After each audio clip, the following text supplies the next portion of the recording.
karun te kon run te shiwa we Japani chaje gek te ram no kano de wuten cha na nok jal cha jor cha go no go de ke were we ke Japan ka cha Japan ba ke Japanese people cha go no go ken de ke jere which ke de ken dorin de ken le pelu ke we win metodien amete garam chi jien ka Japan che jien ka Japan cái sự quê cho điện cái sự quê lui nhiều dọc lui cho cái Japan gia mò là gia nặc cái mình lấy ra được mình thầm pastor mua quan là mình lát con anh ta thêm Michelle Sakoku mình nhớ đi which mình trả cái closed country Japan cetekarwade karun mishop ke ki wona karun kit kel yurkul badda gudi jandang di meaning that te karun de chop ke kit yurkul badda gudi jandi te che jakana alo Japan chaja isolated ke te karwade dino chala do te ga michi tuok akan Japan kan kanat ne lebo de naw dorien ke de kala jere we dia na bi wite ko ken bi kan kala gul na mo mi shiro da lat ka gwase dan te mi chitu gwase me wa te ke strange boat de ko lara no te kare ano are mo wajen che jal ka pairo ki we ka paidok ka 1803 ano Guadumo wa tinatin kontila fishermen kene kontila decorate wa take a beverage you can boat mijal ka which year you can and mijal ka year lo te dar care en bodomo alajen chere ke UFO lo chere ka renyal chol kone nene chala unidentified flying object UFO katin kontin kai kana ta dana cha ke ta dana letken kija me chine de to lade to ke fishermen me chikanen shukan bodomo mutuar wipini ana shukana goro bikana nangrar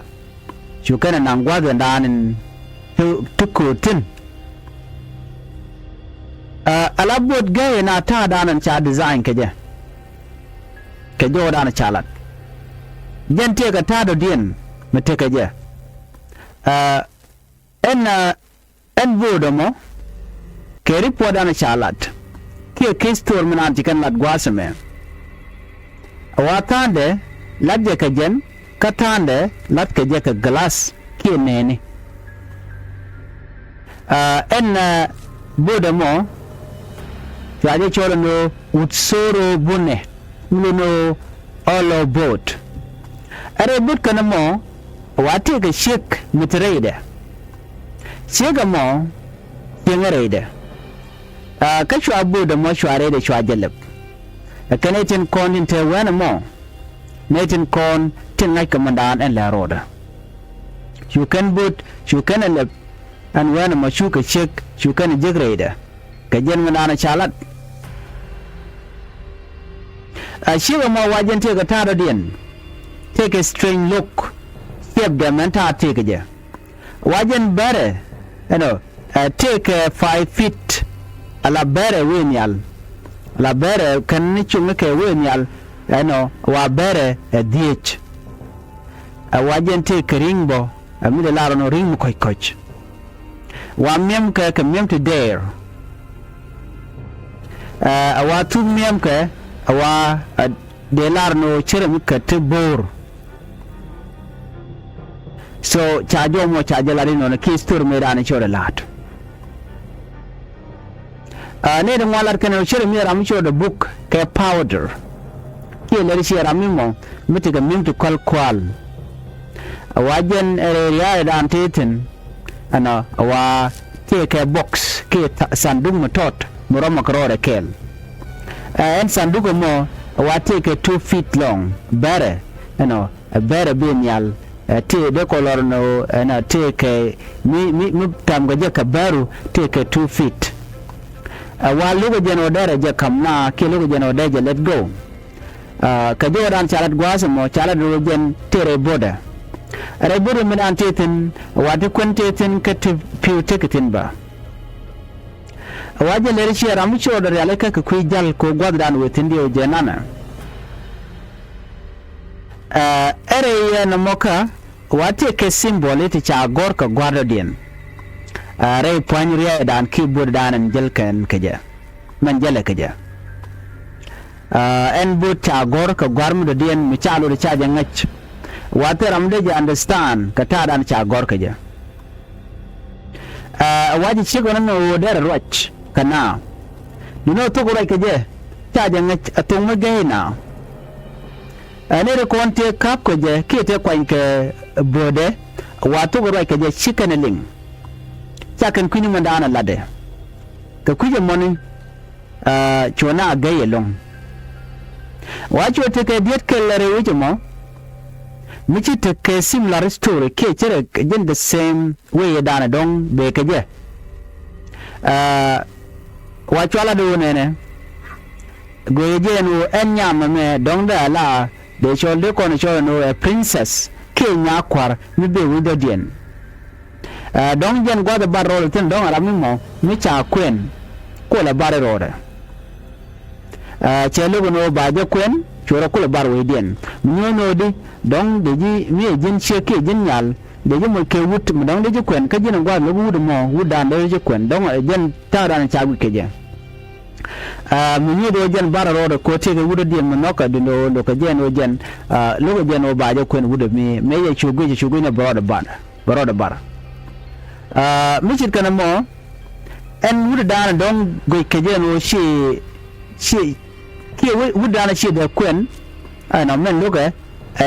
wa go ke jen o shi wudo dana kul nok ko jen te ga radin mo noka wa go ke jen o cha wudo mo cha jenak no she chugu no ngwana broda bar ci jenol mana mo men dere wuce na jigo no ne en mo bokka jel ka jam mo nyamo tiwi shuade which shuade men ana sha na ka kane da ti jare da so isto wuce na metara mo da me talk ko mu ko ne en wuda di da mo milado ne bokka jel ka je ke sandugo da ro mo te da mun logo jen wode kebo ware da don tara an tuji an tetin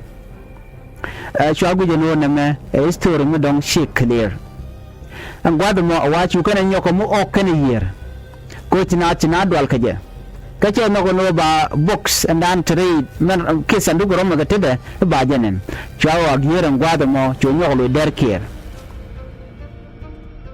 anyok ka gwaze dan ka Japan michiran mi shelok ana mala foreigner ka shelok la kuma la ja duwe ke la Japanish be jina gira mo so you can decision you made can it taught into the with them you can check mo you can lo jok you can check mo you can la be bot kada aga you can bot you can wa kay year you can nang alo chikano akulo ka we shu bode ke en mugege mo chike UFO ke object jel kaje ana chwai palwe chulok chu mantam kwai karamandan kwai ka gwaldan che we kaje ano ki mu mi tuwa ga je en nyam en sto mi chitkana me wa gwar ka je ene de kon da Japanese cha gwar ka bong ni ken tamwan gwar ga je ron kit kel ku badak ide wel dich awe ka ron kit kel ku badak gud jen ngani do ngwan no ne de gwar ga je no ne me da la tuok ana ko jen te ke store no ngwan chare la te ka ne te la foreign kene de kwai ketila strange te la be gon ko ken ba cha ga no gwe wa karon kit kel ku ba kel jen mo ne badak yo te ka bodo de mu ci tuok mu ci chub do mu chal ke to yo ashi wa cha chigbo mu sit ke jen chige dan wa cha nyo mu je ke je re ai ke re bur kana mo chwana no borai kana ba chamod ba cha tuk de cha jelin wa ngwado mo chwa nyo mo pal ke je bone ko ra mu cha tuk de lin ka jina mu shi ra mu mi la for na mu shi chelok la ja jo keken chete ke story man to ko ken bo chitwo ano Russia cha connect bo again the same thing dan chitwo ka Japan ano te ko ne elaborate la very strange te cha ta din cha ngech biga ben gwan mo ka jel ken ke bot ke jel ken karen nyal chikiti ani so mi chirga na mo mi chala no te shek mitem ka de ka gudien ka te bor wati George Bakar Russia ke 1700 ke 1700 one kit kel kurbaro wachi usto mi chirga mo chonyo to ba ani te ka shek mi jel ke bene ke di chirka jenda same store mi chalat dar shal ga me Japan awajen bani choice store de chole la jen store me kela mo cha gorbare bongni la similar story ngai kon diale chala do Japan kan tele ke mark wir ko ken tikan mark na no shiti ko la one na ka ku story ken ko la similar de ko cha gor ka bongne Japan ka cha bunyam gwar ka bongne Russia so mi chikana me chala de no che to ko korun te kon ka ku ko lo ga jeno dong de na ren na jeno kana ngane waje telwe mi rom na kaje but me di jene ala mura na ka ku ya fo ke unidentified flying object no ko alwa ke ku gwa mene ne de wan weekend no ne dong chicken chat kama nan chi to ka jen chi ga dana wa chi pen ke ben ke bot ke bon mu chet ke jen similar ya fo ke renal nen kon mo gwas mene ko renal me renal mijen de ko larno a round shape ke chere ke circle ke mi chagul no alo chagu jeno dong maybe renal mi chikana me unidentified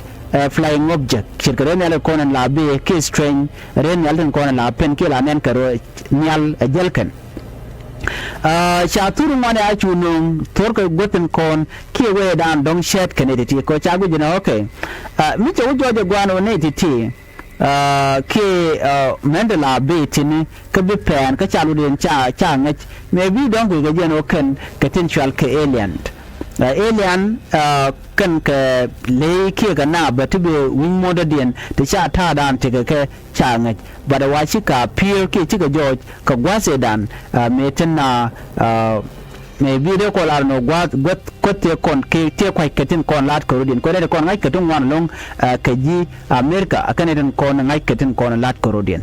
chai gujinodi maybe shega me dong a part of ne diala kona changa you have to char like a kwida ka video mi shewo gwasamo la unidentified flying object wa kan karen yala tebe te kwai kwa dan bigatan badjel ganial and then man lonna long wa sha ka tur shika tur ne yana gwasme cha she badan ta ka cha tur cha ta da dong de kan joy ke je cha je tur ko bana ko la family ka tin kona lat korodian and community wogo en shega me malat kamen wo shifen ka Japan ka cha binyo je Russia maybe ka kanetin kon potential alien donc be ka gen flying object mo ko kan wati ka similar ray and an channel la UFO so ina na me mala road what do you think ka kan titi gujenu UFO jatin ke kan flying object ti la kono la be mi al ke la pen yal gujenu ka tin wala teleka ana bane history ko ken bukon ga ling but chana mana to ga history mu cha gorgo ne rew la nyu de na modong da la to ko en Japan wajen tele link witin ko ken but mo de chate ke similar story cha lar ka gen kwiche ga ko ling ne mu ga no jen shek mu be gwara dien ana ka cha gu no dong da la jen dan ci kon ling ne ken dong de ka la alien ko la ran bi be jal ke different story bana je mu de dien